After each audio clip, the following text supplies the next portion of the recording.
One of the things that I think we all become victims of, or at least we are the targets of, scammers. We get those text messages, we get emails, we get phished, and all those different kinds of things. And it's important to know what to look out for and what to do if you are caught up in one of those scams. And joining me to talk about some of the most popular scams going right now, Nathan Nash from the Federal Trade Commission. He's a staff attorney. He's joining us now to talk about consumer scams, what the most popular scams are this year, and what to look for. Nathan, thank you for coming on the debrief. How are you? Good, thanks. How are you? Thank you so much for having me. It's great to talk to you about this because, like I said, we've all been faced with these scams. We all get stuff that looks suspicious in our inbox, or we get stuff on our phones that just doesn't make a whole lot of sense. But curiosity gets the best of us sometimes, and you click that link, and some things can happen. And I was reading that the FTC found that scams cost consumers a little under $9 billion in 2022 alone. So I know you guys are tracking this really closely. What are the top trending consumer scams right now? Yeah. So yes, scams are billions of dollars a year. Consumers lose billions of dollars a year. And we rely on consumers to report the scams to us at reportfraud.ftc.gov. We really rely on that reporting to keep track of what's going on and the current trends. We're seeing a number of different scams. Some of them are the same. Some of them are a little new. We do see scams around when government benefits or programs are changing. So right now we're seeing kind of an uptick in as states reassess their Medicaid rules coming out of the pandemic. We're seeing scammers impersonate Medicaid agencies to ask people for their personal information. The same with the student loan payments restarting. Scammers will impersonate the student loan companies to get people to share their information, personal information that scammers can then use to, do identity theft and take control of people's bank accounts and credit cards and things like that. A constant scam that we've seen in different iterations are impersonation scams, where a scammer will impersonate a relative or a business that someone knows. I get those texts all the time from, Netflix telling me my account has shut down, or Amazon, and telling me to click a link to enter, my login information for the account. So we're seeing a lot of those, and increasingly by text as well as calls and emails. And the other big categories is job scams, scammers asking people to pay money or give up their bank account or social security number to get a job that doesn't exist. And then once they've given the information, they've lost control of that account or lost control of their social security number. So there are a number of different scams. Happy to talk more about it, but there are resources that we put online, like consumer.ftc.gov, where consumers can go and see what the latest trends are and our advice on how to avoid falling victim to one of these.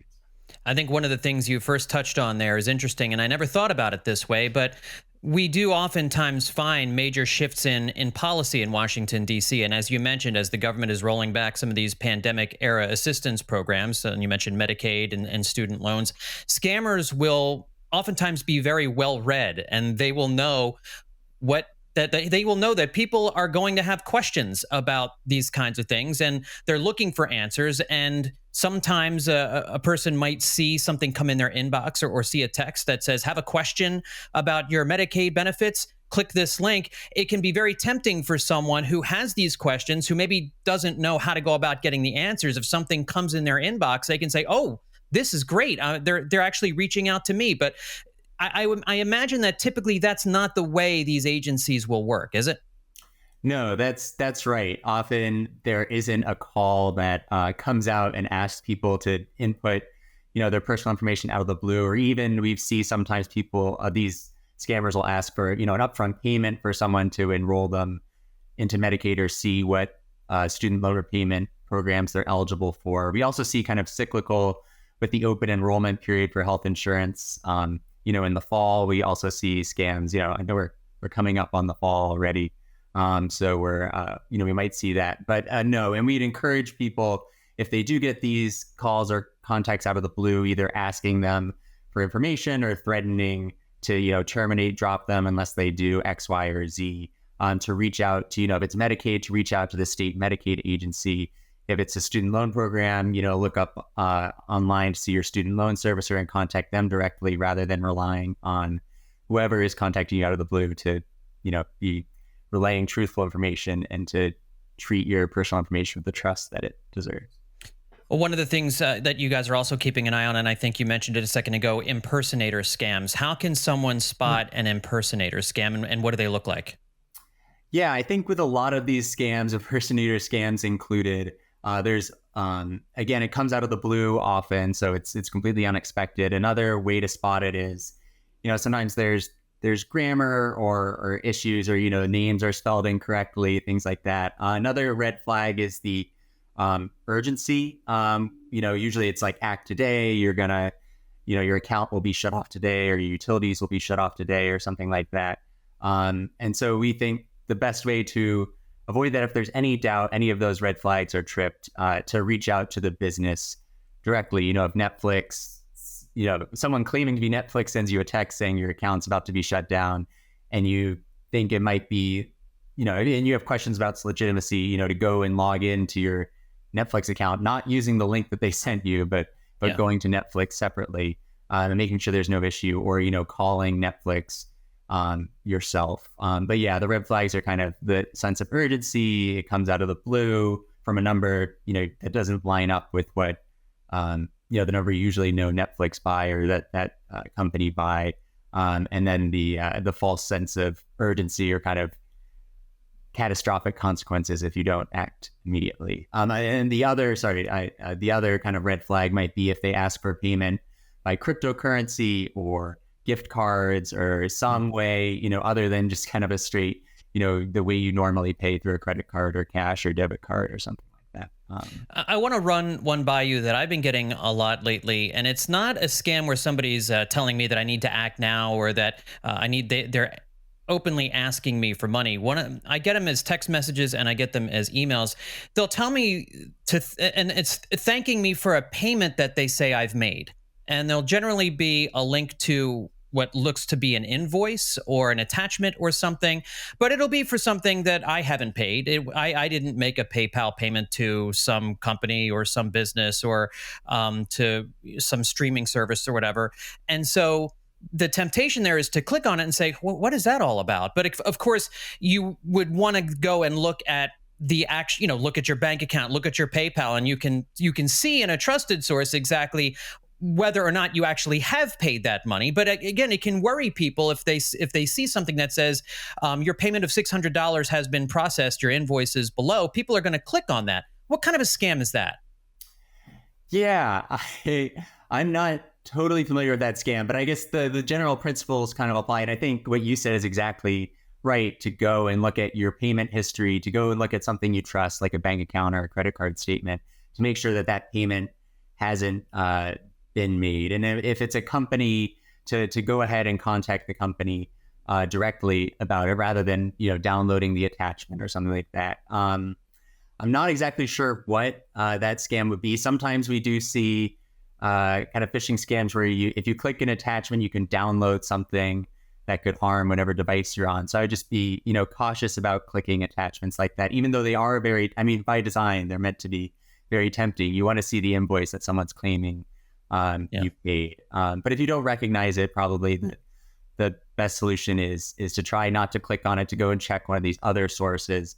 And then again, also to report it if you think it's harmful, to report fraud.ftc.gov or a state attorney general, or some other type of law enforcement agency.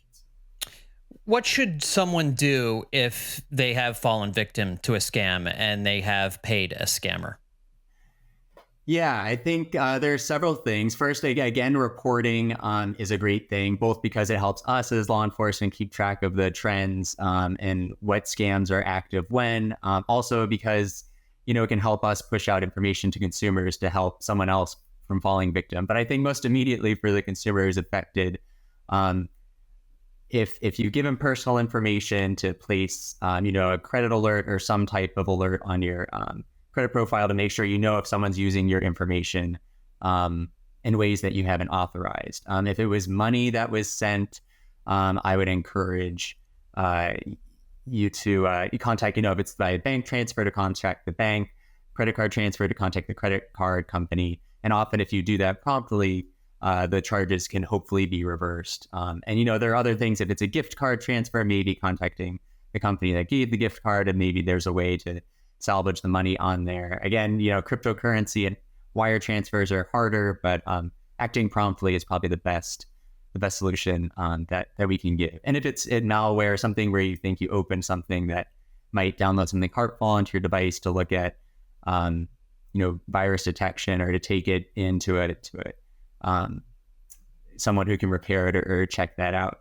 But yeah, I think acting quickly and reporting it if you can are the two biggest pieces of advice we would give. And how can someone file a report with the FTC? You mentioned a website a second ago. Is that the reportfraud.ftc.gov? That's right. That's right. I don't know if we also have I should know that. It's not in my notes, but there might be a toll-free number as well. But the easiest way for us is that reportfraud.ftc.gov. And the other website I would say is consumer.ftc.gov. That's not to report fraud, but that's where we push out alerts about what the latest trends in frauds may be.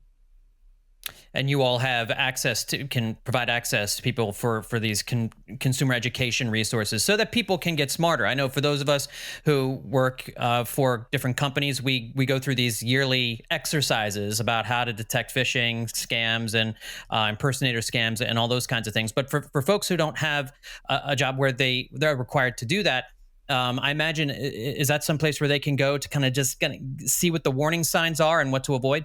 Yeah, that's exactly right. We try to put, samples and different more detailed descriptions of these types of scams, like what an impersonator scam looks like, what are the companies people are impersonating. So yeah, it's a more detailed description of that, similar to like what you're describing, the job kind of phishing training, what to look at in emails and stuff. So yeah, it's very, very similar. But good to refresh on.